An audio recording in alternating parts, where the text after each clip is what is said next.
What is water activity and why is it important to probiotics? Welcome to The Drip, where we keep your mind hydrated with some science, music, and a mantra. I'm your host, Zachary Cartwright. As a lead food scientist at AQUALAB, I've recently received many questions about what is water activity and what's its effect on probiotic stability. Specifically, companies that produce probiotics are interested in setting the right moisture spec for production, preventing fast die-off of probiotics, and making the right capsule and packaging decisions. Here to help us understand this better is Subhen Nayak, who holds a master's degree in pharmaceutical technology. For the last 10 years, he has been working on probiotics at various companies and has been approved for 2 U.S. patents for stabilizing probiotics at room temperature. Hi, Subhendu. Welcome to the show. Subhendu, what is a probiotic? Thanks for having me on the show. Very good afternoon. Yeah, probiotic. Probiotic, there is no FDA definition again. There is a WHO definition, of course, and everybody is using that.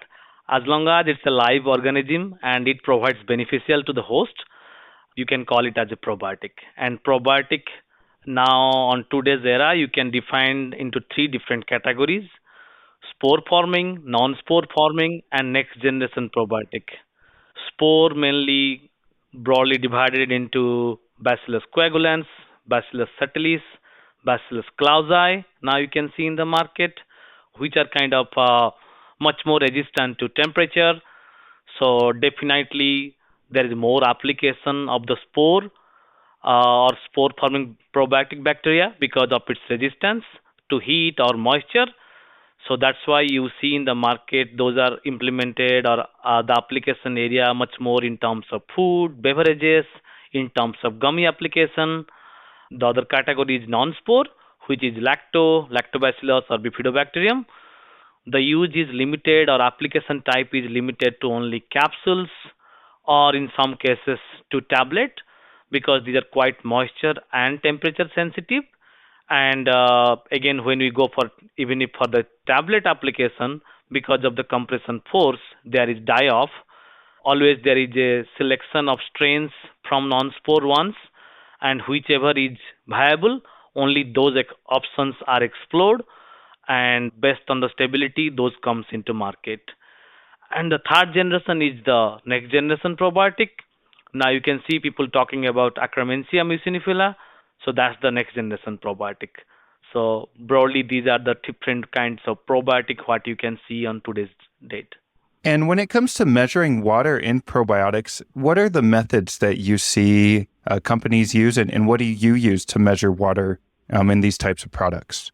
Yeah, no, that's a very good question actually. People also sometimes get little bit of confused between loss on drying or water content. But the real measurement is water activity. Again, water activity by simple definition is a measurement of availability of water for biological reactions. It determines the ability of microorganisms to grow. If water activity decreases, microorganisms with the ability to grow will also decrease. And it predicts whether water is likely to move from food product into the cells of microorganisms that might be present. And water activity is generally represented as AW, or it's expressed as a ratio of vapor pressure in a food to a vapor pressure of pure water. Or we can tell is AW is equal to P by P0. P is the vapor pressure of food and P0 is the vapor pressure of pure water. That is how we define how to measure the water activity. And most of the strains are particularly non-spore probiotic bacteria like lactobacillus or bifidobacteria. Those are quite moisture sensitive. That's why water activity is used as a marker, and all those things are provided in the market, particularly in terms of lyophilization. So lyophilized ones generally comes with a spec like 0.05, 0.06 in that range, or particularly less than 0.1. And the idea is once it's put into different kind of delivery formats like capsules, tablets, or any other formats, the idea is to keep the water activity as low as possible so that throughout the shelf life claimed time, it can remain low and it can provide the desired amount of potency. As long as the water activity goes beyond 0.25, then you can see there is drastical or dramatic changes, or you can see some significant amount of loss occurring in the potency of the probiotic. Yeah, and that's really helpful, Subhen, too, because I meet with lots of clients or companies who are a little confused about moisture content versus water activity. And once they understand water activity, how does this relate to the stability of probiotics? And as you mentioned, usually the lower the better. As you start to get above 0.25 water activity, that's when you start to run into issues. Is that correct? Yeah, that's a very good point actually. So as I mentioned earlier, generally you get the probiotic strains from the vendors around with a spec of zero point 0.1, less than zero point 0.1, but generally when they lyophilize it, they really dry it in the secondary drying step using a cryoprotectant.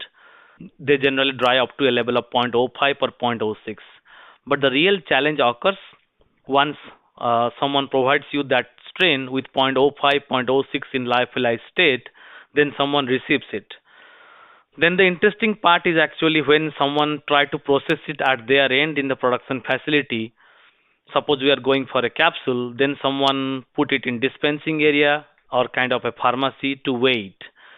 So while weighing it, it also get exposed or it takes certain amount of time for dispensing. Then it get transferred to blending. So in blending, what is the temperature or humidity of the blending room?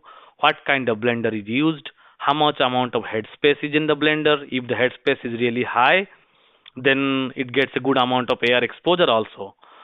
So some people are now using a kind of a suction also in the blending, so that can minimize the amount of die off. Then it gets stored the intermediate bulk. Then after the blending process, then it goes to encapsulation. Then in the encapsulation again comes to the point that what is the temperature and humidity of the encapsulation process. When they load the blend into the hopper of the encapsulation machine, there is a lid, whether it keeps open or they can close it. And once the final capsules get made, the bulk capsules, people think, oh, it's a capsule cell, it gives protection. But no, it's just a capsule cell which people ingest and it goes inside the stomach very fast and gets dissolved in water. So it doesn't give any protection against moisture. So that also needs to be stored unless and until you are ready to go for the packaging. Again, the packaging also needs to be happened in controlled humidity condition, and as long as you can control these steps, each and every step starting from dispensing, blending, encapsulation, intermediate storage, packaging, well below 25% or preferably 25% relative humidity or 30%, that will give you that will minimize the amount of die off because the water vapor transmission rate will be minimized and the water activity will not shoot up.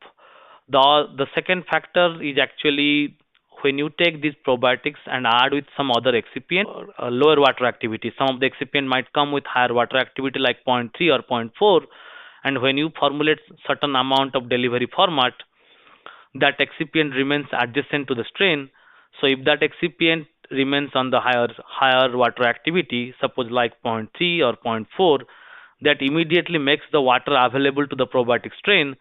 So as these are moisture sensitive and hygroscopic in nature, so that sucks the moisture from the other excipient and the water activity shoots up and it dies off very fast. So it's very important that whatever excipient we are going to add or use in the delivery format needs to be dried or preferably should be kept at less than 0.15. And if we can find some material or excipient which is non-hygroscopic in nature, that also provides a better case. So that's the second factor. Then the third factor which comes into picture is actually which kind of packaging format we are going. So depending upon the packaging format, so suppose someone is going for a glass bottle, glass is good in terms of water vapor transmission rate. But if someone is just going for a PET bottle, the WVTR or the MVTR, moisture vapor transmission rate, or we call it water vapor transmission rate, that is too high. So the water really goes inside the capsule and the water activity shoots up for the overall capsule and ultimately the bacteria dies off very fast. So nowadays there are desiccated bottles available, which is called CSP. Now it's been acquired by Aptar, which comes with desiccation. And there are different kinds of desiccation also. Like you can use silica gel kind of desiccation, molecular sieve. We have done different studies using different kinds of desiccation. We have seen that molecular sieve type really works better as compared to silica gel. That's why if you can see also the CSP original people who made those desiccated bottles, they only used molecular sieve type of desiccation in those kind of bottles. So that's a nice approach to control the water activity. The other thing is also people can use HDPE bottle, which is okay in terms of water vapor transmission rate, but you can put some molecular sieve like 1 gram or 2 gram, which comes in a pillow packet, and insert that in the HDPE bottle, and that also works fine. So that's the third point in terms of packaging, how you can control the water activity. Uh, Other interesting thing what comes to mind is actually when you put this probiotic material in a refrigerated condition or refrigerated storage, there is very minimal loss of potency occurs. We call it, or we generally know that this is moisture sensitive. But the thing is that when we put it inside refrigerator, I am referring something 5 plus minus 3 degrees centigrade as per FDA things, which is called cold, or 2 to 8 degrees centigrade. That is something really cold, and there is a lot of moisture inside. But the beauty is, at that low temperature, the kinetics are really slow or very negligible. So that's why the moisture don't really transmit or don't get from outside to inside of the probiotic strain. So when you store the probiotic, particularly at low temperature or at cold temperature, because of the low kinetics, uh, irrespective of there is huge amount of moisture, still it doesn't get impacted. Rather, it provides a very nice environment, temperature sensitive. It creates a nice condition. So the potency is unaltered if you can put it also in terms of refrigerated condition of storage. So those are the different criteria or factors what we need to consider while doing any kind of formulation. To summarize, in terms of excipient, what is the water activity of the excipient, non-hygroscopic excipient, storage, and handling of the process, starting from dispensing, blending, encapsulation, intermediate, then bulk packaging, and packaging matter. Packaging pattern, how or what kind of container it can be packed so that it can give an ultimate stability throughout the shelf life. If it is 18 month or 24 month, how it can maintain the stability. And I think you hit on so many great points there, Subhendu, and I just want to revisit a few. One of the things that you talked about is that water activity is always changing. And even though you might start with a low water activity, all these steps during manufacturing, whether it's dispensing or blending or encapsulation, every time you go through a step, you have to really watch the temperature and the humidity of your environment. And I think you mentioned trying to keep a humidity less than 25%. And of course, lower temperatures is also going to help keep the water activity lower. So I thought that was really interesting. And again, a common question I get, because even though you might start with a low water activity, you may run into problems down the road.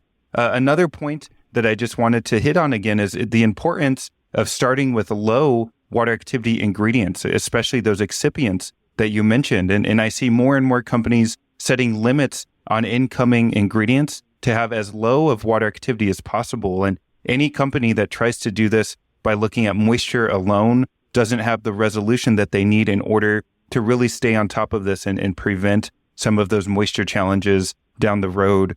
And finally, you talked about the packaging and just the importance of having a low water vapor transmission rate. The lower, the better the packaging. And I thought that was interesting about, how the kinetics are slower at refrigeration and how this may also prolong shelf life. One of the other common things I see now is people or companies looking into delivering probiotics in stick pack form. Do you see that? And what are your thoughts on being able to provide probiotics using this method? There is also nowadays a lot of like people are getting into gummies. Stick pack is also getting lots of people also like that, or the particularly younger generation, because they wanted to feel the taste, not like conventional things like capsules or regular tablets. So as people prefer, so there is a lot of strains are coming into a form in terms of stick pack. So that's also an interesting format, and of course, including the non-spore probiotic bacteria, those can delivered in a form of a stick pack. So as you bring the point of stick pack, depending upon the, again, it all depends on the water activity. So the idea is to keep the water activity low as possible during the starting point. The excipient what you add in stick pack, particularly people use in stick pack industry different kinds of sugar alcohols like xylitol, mannitol, isomalt. So based on my experience, I have seen that isomalt is actually non-hygroscopic, or the adjustment curve is really starts at very higher end of humidity as compared to mannitol followed by xylitol. Xylitol has less or how much more hygroscopic.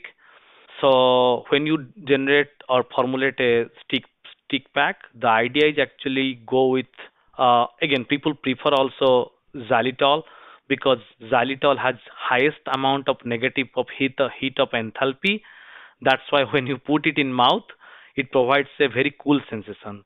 So the amount of coolness you feel in xylitol is much more higher as compared to mannitol or isomalt, as it has very highest rate of enthalpy. That's why the cool sensation is higher. But you have to adjust that because if you just go with xylitol, then the problem is actually it's very hygroscopic in nature. So you are putting probiotic, which is hygroscopic, along with xylitol, which is another hygroscopic material, creating a complete blend, which is now completely hygroscopic. So the stability will be a question mark. So the thing is, the judicious decision will be to add some amount of xylitol so that you can get the cool sensation. Then mixture with something else like isomalt, and make sure that you use that mixture of xylitol and isomalt with water activity. If you don't get it dried from the vendor, you need to dry it to a level of zero point 0.1 so that you give a nice room. And the other idea is while you are choosing these things, you have to go to a granular form. Granular form helps in terms of actually better stability and grasping less amount of moisture because of particle size. And the other thing is granular particle helps in creating less amount of dust and better flow, which is really required in a stick pack. So when you make stick pack, what happens from the hopper, there is ejection, and because of the ejection of the hopper to the aluminum foil, the aluminum foil folds and create a sac. To that, from the hopper, the powder flows. So if you got much more granular particle, what I am referring to get in terms of a mixture of xylitol and isomalt, so that will have a better flow, and because of better flow, it will not stick to the neck of the stick pack. We have seen, or I have seen so many cases, if you use powdery material, it sticks to the pin or the neck of the stick pack and gets stick there, and how it closed when the time it comes for sealing by means of heat, the powder got entrapped on the way, and you can see it in naked eye, but there is breaching occurs, and because of there is some amount of leakage when you store the stick pack, then water vapor can go inside and take the water activity up. So these are kind of real life experience in terms of taking these kinds of precautions. And the other things comes into picture. Nowadays you can actually get a stick pack which comes desiccated. Different peoples provide different kinds of desiccation. Some people do provide desiccation which comes kind of a like a what you see in HDP bottle, like a pillow pack, and that just remains inside that aluminum foil. But based on my experience, that works, but to certain extent, I'm not a big fan of that. As compared to that, there are some better options. What you can see that comes impregnated in the film itself. It just looks like a regular film, works on the regular same kind of machine. You won't feel it. It's a little bit of thicker, and the desiccation aluminum foil barrier, which really works as a nice barrier for water vapor transmission rate, and there is desiccation which gets impregnated inside the film. So for probiotic, if you're going for non-spore, definitely someone should consider using desiccated film, using also aluminum foil as a barrier. In that case, that really keeps the water activity low. So I think that's another important point to consider. And the other thing is in terms of stick pack, someone definitely need to consider whichever flavor they are adding. The flavor should be compatible in terms of the probiotic strains. Sometimes people try to get natural flavors, and if it has some antimicrobial impact, then it also inhibits the growth of the bacteria and has some adversely impact the potency of the bacteria. So the flavor profile what has been used need to make sure that that is compatible. And the other technique is actually try to dilute the amount of probiotic strain. Dilute means suppose out of 100% try to put something the probiotic bacteria maximum something recommended 30% to 40%. The remaining amount can be excipient, which will be non-hygroscopic in nature, so that what happens, you keep the hygroscopic part of your probiotic which remains around 30 to 40%, which is hygroscopic. So you generate a nice balance. So these are the conditions you need to consider while formulating a stick pack. To summarize, in terms of excipient, you have to select the excipient, dry the excipient if it is required. You have to use a desiccated stick pack, and thirdly, in terms of you have to use proportion of the active or probiotic to excipient in a judicious way, or probiotic maximum around 30 to 40%, not to exceed that, so that you can make a stable formulation. In addition to stick packs and also gummy forms, I'm also in a lot of discussions where duo caps are brought up. Can you tell us what a duo cap is? And is this an effective way of keeping the moisture and the water activity levels low? Yep, those are two different things. One is the duo cap and the gummies. Let's get into the duo cap, then we'll come back to the gummies thing. Yes, duo cap, you can see that's a nice application. Some people actually, if you see a company like Nori, Seed, who are actually putting those things in probiotic in a form of duo cap. But here is the interesting thing: when duo cap things got introduced by Lonza, what they did actually put the capsules or the solid capsule of probiotic, particularly in size 2 or size 3, inside the capsule, and the outside capsule is actually combined with a liquid. The thing what has been it's been promoted that as there is a oil, so the probiotic remains inside the or embedded outside the oil. So the oil gives a protection, so the water cannot penetrate inside that. So we have taken some amount of market analysis or market samples and analyzed it, but exactly we find the opposite. What happens that people think that's the concept, that is how it works. Yes, that is how it works, but there are small things here, like the oil what has been taken, which should act as a barrier. Rather, if the water activity in the oil is remains suppose around zero point 0.4, then you run a control capsule as it is a single piece solid capsule versus this duo cap where you get the oil with water activity zero point 0.4. This capsule with oil actually dies off faster because you get the moisture available just right adjacent to it. So it grabs the moisture within 2 months, and the water activity will shoot up, and it within no time, 2 to 3 months, it will reach up to 0.3, 0.35, and that is how you can see die-off occurring. So again, not against any idea or new delivery format. If you can make it feasible, then you have to choose right amount of right oil, which should be dry enough, or dry means particularly in terms of water activity should be less than zero point 0.1, and in that way you can make it feasible. And the other interesting thing is when they put the oil, there is a sealing or outer band. How it goes, you need to seal the outer capsule. So sometimes during the sealing process, they expose it to higher temperature, even longer duration, and during that exposure, inner probiotic get that higher temperature and exposure of duration. So that's how it also get killed. So that process also needs to be optimized. So if someone asks me about DeoCap, my opinion is, yeah, it's a great idea, but you have to consider the sealing or the banding process, however you're doing it. You have to optimize the process in terms of exposure to how much amount of heat you are exposing and the duration. And the oil, which remains kind of adjacent to the probiotic, it should be remain low in terms of water activity and should be non-hygroscopic in nature. In that way, you can make it feasible. But as you also bring up the thing in terms of the DO cap, you can see in the market that whoever are doing those things, they are making the claim in terms of AFU, not CFU. So that's also another, it takes to a different discussion that they go to flow cytometry rather than using the CFU. Yeah, and that leads perfectly into my next question. How do you measure die off of probiotics? What measurements or what techniques are you using to prove that you've preserved the probiotics and there's a certain amount in that final product when it reaches the consumer?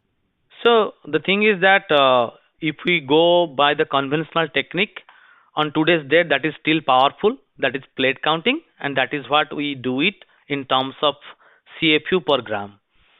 And that is the most followed technique. And if you see all the companies who are making the brand in terms of selling the strain, most of the people, or I will say 99% people, or I can say 100% people sell those probiotic bacteria strain in terms of CFU per gram. Nobody sells those things in AFU. And how these things works, you just have to take that lyophilized powder, add it with specific media where it grows, or in other layman's language, you are providing the food and putting it up to a desired cereal dilution, taking up to that limit, then culturing it and putting it in the incubation temperature inside the incubator and getting it out, and you can see the colonies, and you generally count the colonies. And that is what, if you have done it in a billion, then you know, okay, it's 1 billion, 10 billion, or 100 billion, as simple as that.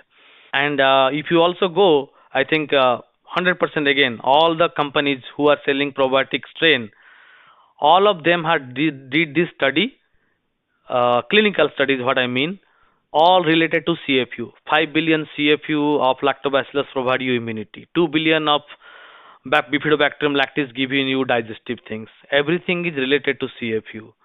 So I think the much more preferred method for measurement is actually CFU. And if someone is making a structure functional claims, then all these studies are also done in terms of CFU, so you can do a direct establishment of CFU. And if someone is making a claim or shelf life for 18 months or 24 months, at the end of 24 months, you can see that suppose your 2 billion clinical studies providing you digestive health, still that 2 billion CFU is there at the end of the 24-month shelf life or not. As long as you have maintained 2 billion, you are good. Your claim is still holds good. That's why in the industry, people starts or do the calculation that how much amount they lost during the process of manufacturing it from strain to the finished format. There is method variability, how much amount of process loss in blending, encapsulation, packaging, and also during the process of storage. That's why packaging also comes into picture. And all these things correlated, the potency, what we count in terms of CFU, correlated in terms of water activity. So if really water activity shoots up, the CFU count also goes down. That is how it is being managed in terms of providing an overages, and the die off occurs during the process of manufacturing and also during the process of storage as well.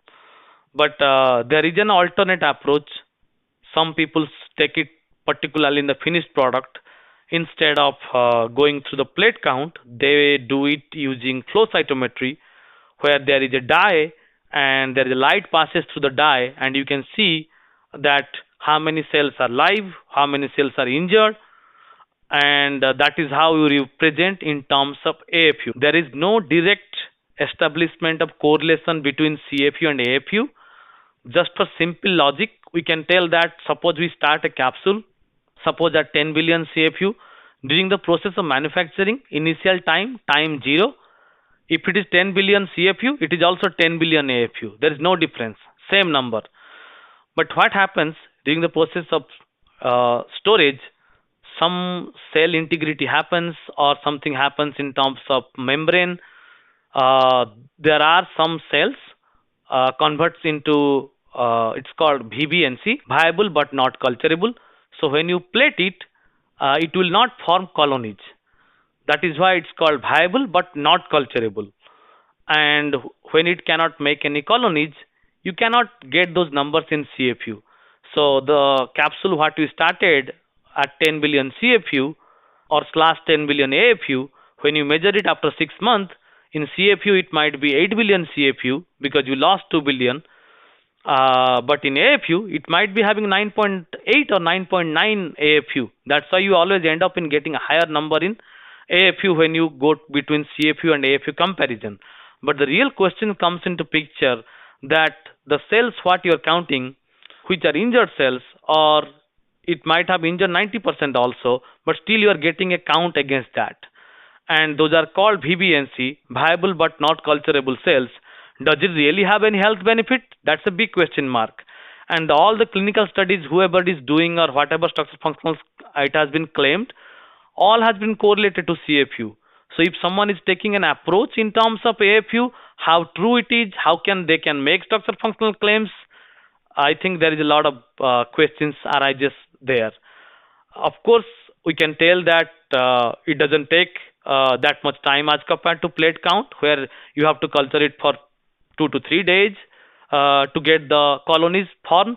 But at the end of the day, in plate counting, you are exactly getting if the cell is 100% healthy, then only you get colonies. If it doesn't healthy, you don't get any colonies. So you are 100% sure that you are getting that many colonies, and that is exactly that CFU, and you have carried out the clinical studies with that 10 billion CFU, so you will get that claim.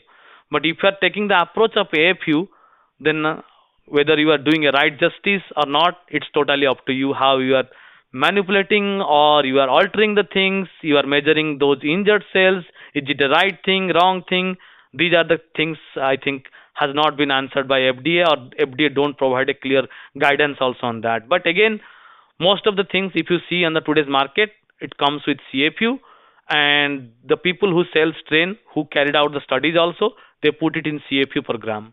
Subhen, thank you so much for walking us through that and taking some time today to talk about some of the moisture challenges related to probiotics and how water activity specs can be used to especially prevent die-off, and all the different factors, whether it's manufacturing choices or what that final product form will be or the packaging that you're using, how all of these play an impact in preserving that probiotic and how water activity can be useful. And also going into CFU versus AFU, I haven't heard that discussion very much, and I think that's interesting, the VBNC, viable but non-culturable, and how that can cause maybe some headaches or some discussion. So switching gears a little bit, what is some of the music that you like to listen to, when you're in there trying to get a colony count? What is a music recommendation that you brought with you today? I like to listen One Dance by Drake. Me too. That's one of my favorite songs. And what is a mantra or a saying or something that you use to motivate yourself and bring some balance to your life? I think everybody has their own mantra, so I would like to keep it very simple. The idea is not to complicate the things. There might be much more ways of making it complex, but if you keep it as simple as that and put it really straight, that makes everyone's lives easy. And sometimes small efforts, innovative idea, innovative thinking really keeps us really getting the successful journey. Again, thank you so much for your time today and all the insights you provided and your music recommendation and this mantra you provided. You have a lot of expertise in this field, and I think there's more and more questions about it as we start to work in different forms, whether it's gummies or stick pack or maybe some new format that we haven't thought about yet. So thank you so much for your time, Subhen. Thanks, Jack. I appreciate that. Today's episode is sponsored by AQUALAB. In this episode, we discussed probiotics and water activity. As Subhen mentioned, monitoring the water activity of any product containing probiotics is essential. However, there's a very small range of water activity that needs to be maintained between about 0.15 and 0.25 water activity units. Did you know that water activity makes the most accurate, reliable, and fastest water activity meters on the market?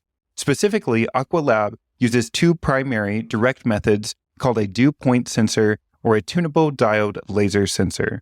Whether you're measuring the water activity of excipients, gummies, powders, or another ingredient or medium containing whether you're measuring the water activity of excipients, gummies, powders, or any other ingredient or medium containing probiotics, Using these methods, you can take a reading in 5 minutes or less with an accuracy of plus or minus 0.005 or 0.003 water activity units, depending on the sensor type. Links to learn more about these technologies are available in the podcast description. Today's track is brought to us by an artist I met this summer while DJing a wedding. His name is Eric E., and he provided live music during dinner and played an impressive amount of covers. He had people shout out any year, and then he would play one of the top songs from that year. Here he is to introduce his unreleased song called Sometimes, Somehow. This is a song about God's timing in relationships, friendships, and how when we're lonely, it's just a matter of time. And a song like this, I just start finger picking and coming up with a pattern that sounds good, feels good, and then I just start humming along nonsense syllables, and eventually a word or two comes to mind that fits with the melody that I'm creating as I go, and then I just kind of flesh it out. A lot of times, usually the chorus comes first, and then it takes some work to flesh out the verses. But and this was just a quick recording that I did on GarageBand, and then I just slapped a harmony on top of it. It's not really from an album or anything, but it's one of my newer songs, and I've been getting some pretty good audience response from it, and hope you like it. Thank you. But sometimes, somehow, some things go deep, out deeper than the shallows we'd never dare to seek. And sometimes, somehow, we've never sown, you reap. Sometimes, somehow, some things go deep.